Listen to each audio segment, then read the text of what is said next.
কালীগঞ্জ পার হওয়ার পরই পিছনে একটা গাড়ি, ও গড়াই গাড়ি, উনি হরেন দিছে, এটা চ্যাংরা একটা ড্রাইভার। এই ড্রাইভার কিনা আদৌ আমি এটা সত্য বলতে পারবো না, ওর গাড়ি চালানোটাই রং। ও এখানে ও ক্রাস মারতে পারছে না, ওরে ক্রাস করে ওরে বার করে দেয়, ও জোরে মারছে ওরে বার করে দেয়, কিন্তু ওরে বার করছে না। ও স্টিয়ারিং কিভাবে কি করলো, করার পরে গাড়িটা পাল্টে দিল। ভিতরে আমি ছিলাম ভাই, আমার সাথে যাত্রী ছিলাম ভিতরে। কতজন ছিল যাত্রী? কতজন এটা তো আমি গুনে অনুমানিক তাও 30-30 জন। দাঁড়ানো কেউ ছিল না, হয়তো বা এক দুইজন ছিল। এটা কি গড়াই গাড়ি? এটা গড়াই, এটা গড়াই।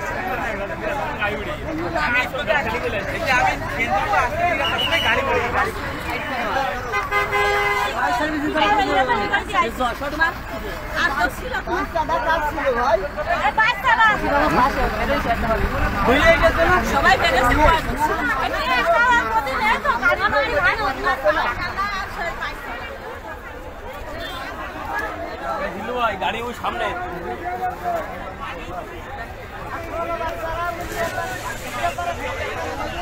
গাড়িটা জোরে আসতেছিল, জোরে আসার কারণে পিছনে আর একটা গাড়ি ছিল, সে উনি বারবার হর্ন দিচ্ছে একে সাইড দেওয়ার জন্য, উনি সাইড দিচ্ছিল না দেওয়ার ফলে আরো জোরে যাচ্ছে না, জোরে যাইতে যাইতে এই জায়গায় এসে ভাঙা রাস্তা কন্ট্রোল করতে না পারার কারণে সাইড না। তা আমার এখন মানি ব্যাগ মোবাইল যা ছিল সব পানির ভিতরে পড়ে গেছে।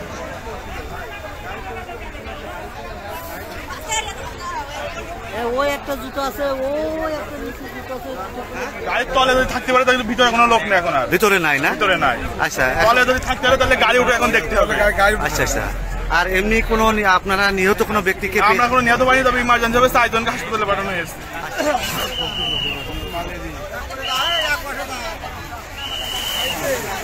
সম্পূর্ণ এই ড্রাইভারের দোষ। আমরা গাড়ি সম্পর্কে ড্রাইভারের দোকান করাই গাড়ি ক্রসিং করতে যায়, আগে আগে উঠতে যায় গাড়ি নিচে লাগাই দিয়েছে। আপনারা ছিলেন কোথায়? আমরা এই জমিতে ঢাল লাগা। তারপরে ফলের সাথে তোমার দড়িয়ে আইছে, এর ভিতরে ছিল সব উদ্ধার করে। ওদের টাইম আছে, টাইমে ওরা টাইম মেনটেন করতেছে, ধরা খেয়ে যাচ্ছে।